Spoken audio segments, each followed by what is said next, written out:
Bang! What was that? Lazy Money Machine podcast. Graham Brown, Erik ten Haven. You got two of these very nice breaks in the music here. Anyway. Actually, we should bring in our sound effects sometime, yeah? It's time for the sound effects again sometime. Anyway, just goofing around. Graham and I have been recording quite a few podcasts already, and we're happy to do another one. Just having some fun. Hope you guys don't mind. If you do mind, let us know. We will never do it again. But that's for us. This is, I mean, as anything, you know, this for us is really, really, really enjoyable to do, and we'd like to have a bit of fun while we're doing it. So there you go. Lazy Money Machine podcast, talking about lifestyle design, passive income, and as always, we are usually looking for interesting stuff that we found or can find on the internet. And we've got one again today. Learn to work harder on yourself than you do on your job. Once I got that, it turned my life around. Learn to work harder on yourself than you do on your job.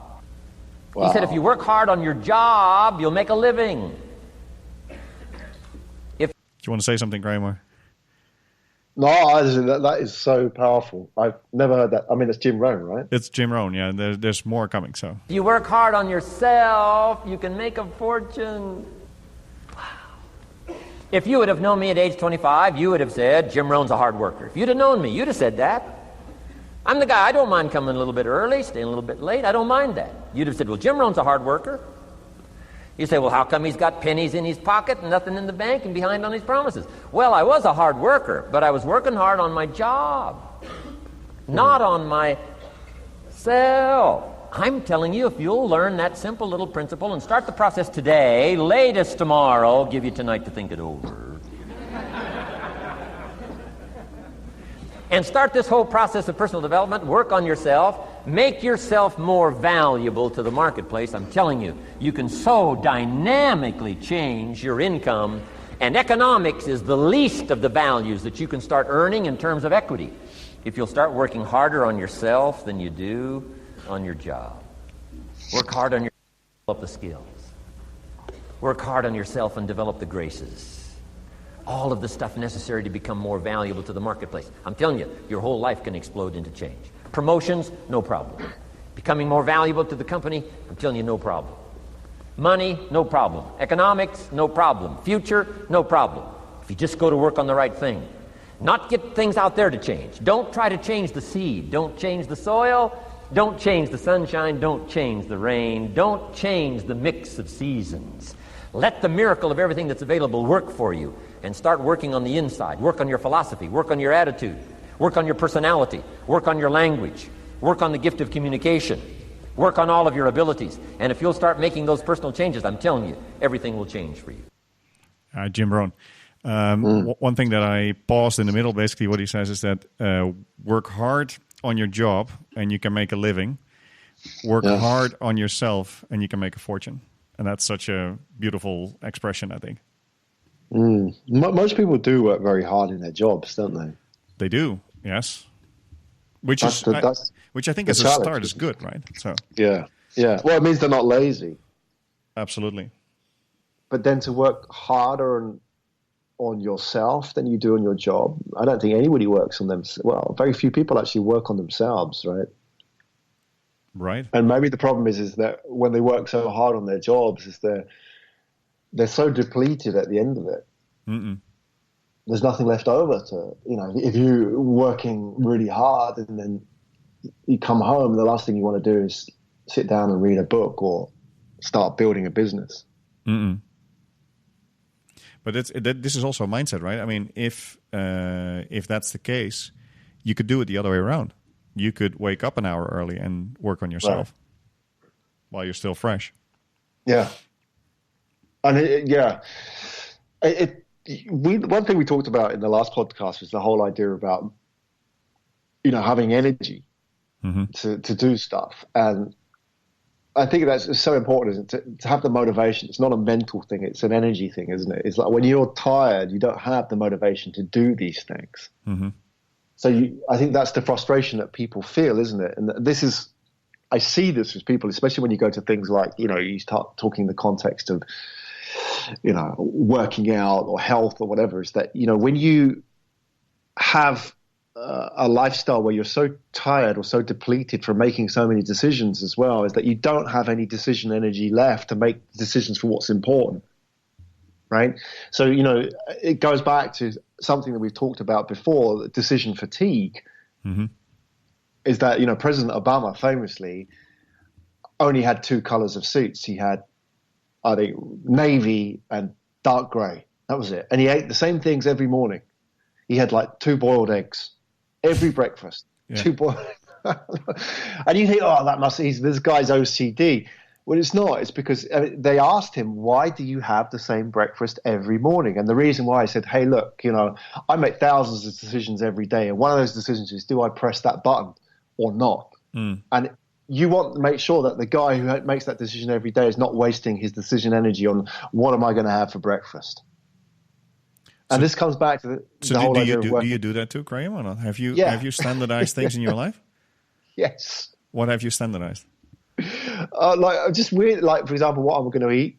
Okay. Or just in the evening, like people think, it's a bit OCD, but I always prepare my clothes the night before for the next morning, because when I wake up, here's the thing, going off track a little bit, but this does come back to the Jim Rohn thing, and I'll come back to that in a minute, is that, so I put my clothes out the night before for the next day, because at the end of the day, I'm sort of, if I'm still able to make those kind of decisions, I'm in surplus. I've got decision energy left, right? Mm-hmm. So it's fine. It's bonus. I'll spend it. Mm-hmm. However, in the morning, I don't want to be waking up thinking, what color socks am I going to wear?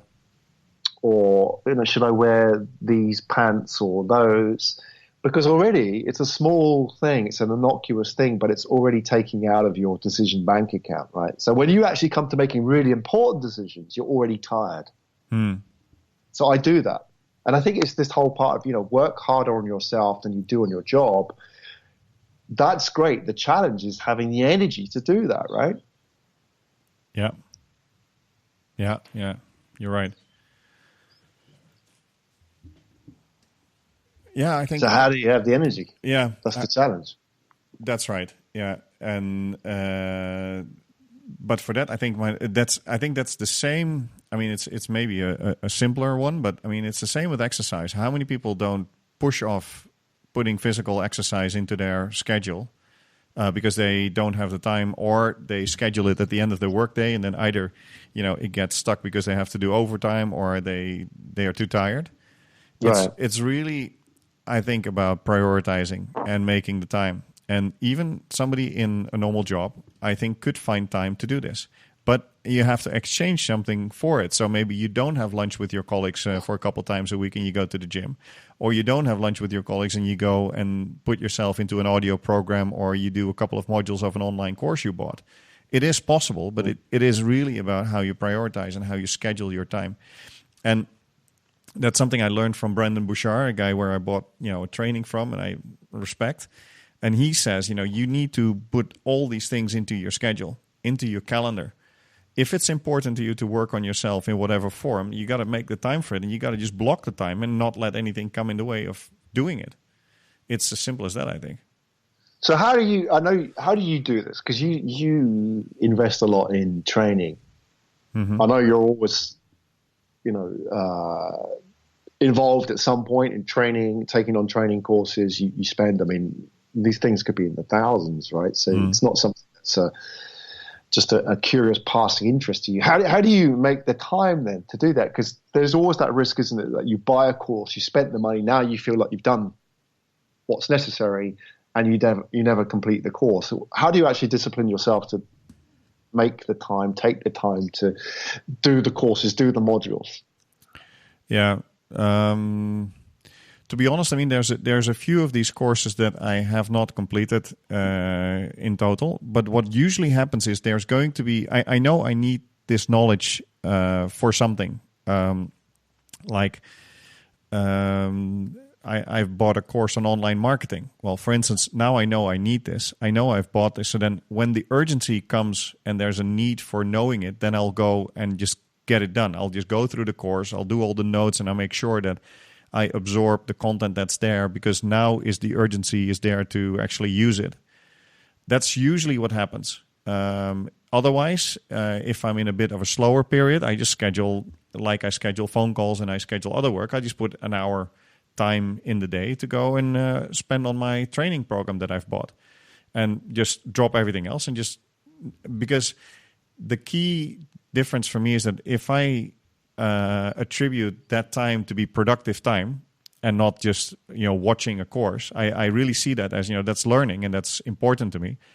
Then I make the time and then I do it. So that's usually how I do it. If I'm going through something on a regular basis, I block the time. But very often I have a few of these things lined up, and then I know, okay, now is the time I need it, and then I go and spend a week on mastering what's being taught. Right. And do you just have one on your mind at one time, or do you juggle multiple courses? Or? Never. I always have a bunch and always have 20 books that I read at the same time too. Right, and that works for you. Yeah, because I think when you get over the obsession of having to finish something from beginning to end, and stick to the commitment of learning something, that's the key thing, I think. So that's where I don't really mind, browsing through a bunch of books and grabbing, a couple of pages from one book a day. Or a course, because I've got many of these at the same time, but there will always, I'm always convinced there's always a time wherein the urgency will present itself and then you complete it. I know I don't want to overdo Tim Ferriss, but I want to bring him back in again, maybe because I'm going through a Tim Ferriss binge at the moment. But one thing he said was, don't be afraid to get up halfway through a movie and leave. Okay. If it ain't working out for you. Yeah. And that it's really interesting when you think about that, because it may seem trivial, but there's a very powerful message in it, is that I think a lot of people will stay to the end, and their justification for staying to the end is, well, I'm here now, I'm paid. I've paid for it. Sit it out. Yeah.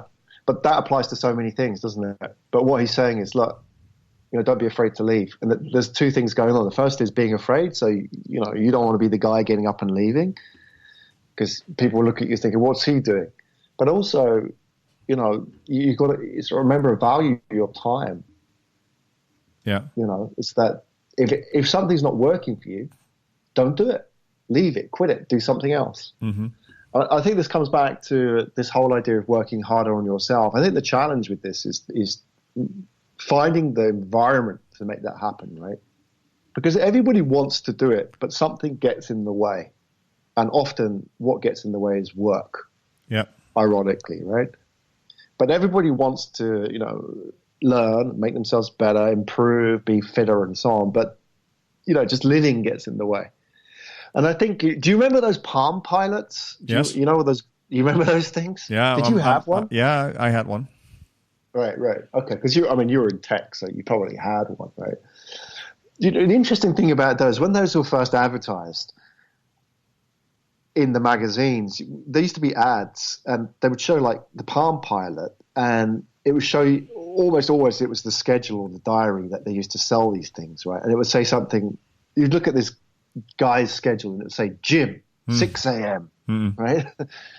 And it was selling this image that, okay, if you have this thing, then you'll get super organized and you'll be at the gym at 6 a.m. and that's bingo. That's the kind of lifestyle that everybody thinks, oh, yeah, look at me. I'm at 6 a.m. working out before everybody's actually got up and had their breakfast, right? Mm-hmm. But the irony is that nobody ever did that. Very few people actually get up and do that. I mean, there are the kind of people that I hang around with in Ironman who get up at 4:30 in the morning for a 3-hour bike ride. Yep. But apart from those crazies, vast majority of people don't do that. And the problem is that they beat themselves up because they say, I got my schedule out and I scheduled in 200 sessions for the next 200 days of gym at 6 a.m. in the morning. And it never happened. And I failed after day one, and I start beating myself up and I feel really bad. Mm-hmm. Right. It goes back to that point about not working hard on yourself. They want to, but they fail at it. And the reason why I asked you that question of what works for you is because there's something called cognitive behavioral therapy, which basically says, rather than think about why things happen, just do what works.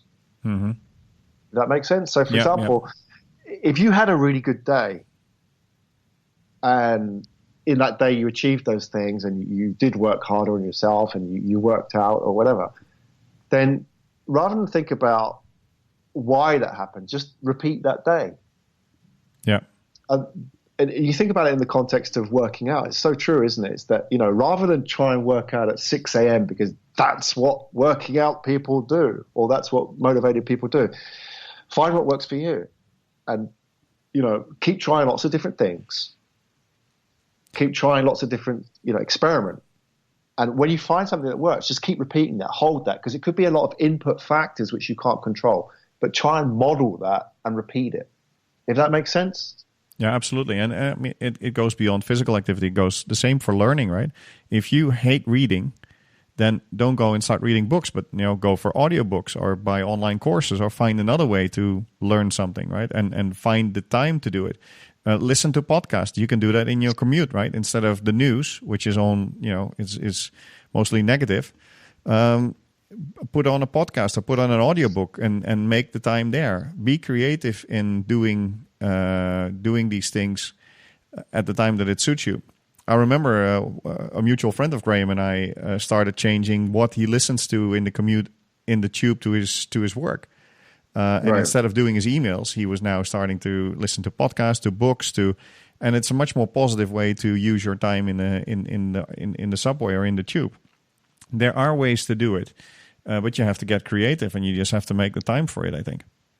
Yeah, and experiment. Definitely. Yeah. Because what works for you and what works for me might not necessarily work for you as the listener, right? A good example, I think, is that especially in my generation, everybody wants to run a marathon, right? Right. And I sort of started thinking about, I might want to run a marathon, but my body just is not suited for running. And I get, back problems and it's just not. And then I thought, okay, well, maybe the goal for me here is not to run the marathon. The goal here for me is to have energy and to be healthy. So that can be done in many ways. It can be done by swimming. It can be done by biking. It can be done by being on a treadmill, but then you walk with an incline. There's different ways that are a lot less impact, have a lot less impact on my back, which I can do to do cardio exercise. So you got to just move around, I think, some things and just find out what works, like you said. Can I give you an example, which I don't know if it's reading too much into the situation, but it's quite funny. Go for it. I think that there's a more of a profound message in it. Maybe we can dig it out a little bit. Okay, so like going to the supermarket and buying food. Yes. And I literally only just realized this a couple of weeks ago. And I'm 45 years old, so it's taken me this long to work this out, right? I go to the supermarket and I buy food. And normally I buy food with my family, but the last few weeks I've been traveling on my own. Yep. Go to the supermarket, buy food. And the first thing you do when you walk into a supermarket is usually you walk through the vegetable aisle where it's all laid out for you. And they're just kind of into buying mode, right? Okay, so I have to get vegetables. So what do I buy? I buy what I've always bought, which is what everybody else buys. I buy mushrooms and I buy cabbage and I buy blah, blah, blah. I go through the list, right? Yep. And only just a couple of weeks ago, I realized, actually, why am I doing this? Yep. Why am I, for example, I don't eat mushrooms. I buy them, but then I think, what can I do with these things, right? Yeah. Why do I have mushrooms? There's nothing, I don't have a use for these. Buying them. Yeah. Right. And then I realized, actually, why don't you just buy one vegetable and just repeat that? So I thought, well, actually, I'll just buy broccoli florets, right? Broccoli spit, and I'll just buy those, and I'll just repeat that. So I'll buy 3 of those, right? So the point I'm trying to get to is, we kind of think that, all these things that people do, we should absorb all of that. Like, okay, so he reads and he listens to podcasts and he watches this and he goes to these events and so on.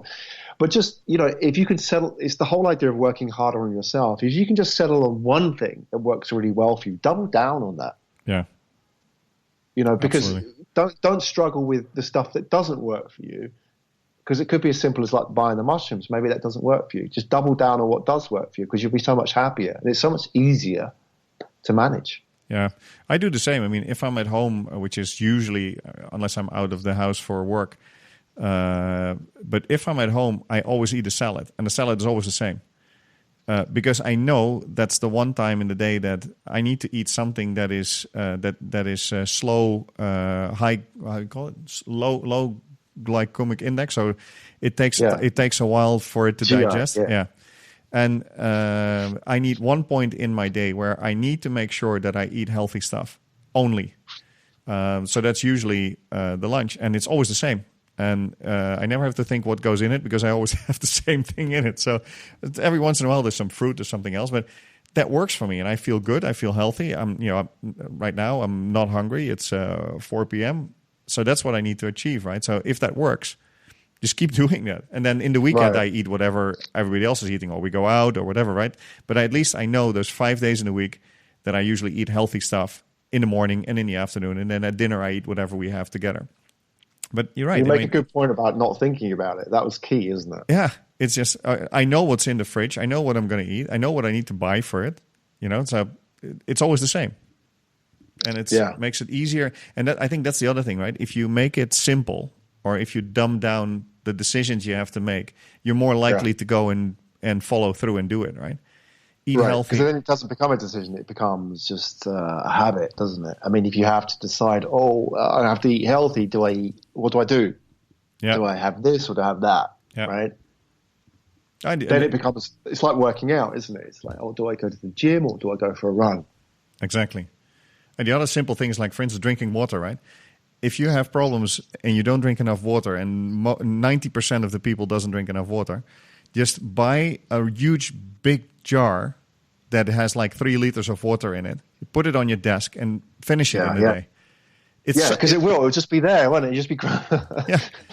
It's really simple. So true. Yeah. It's so true. But dumb it down.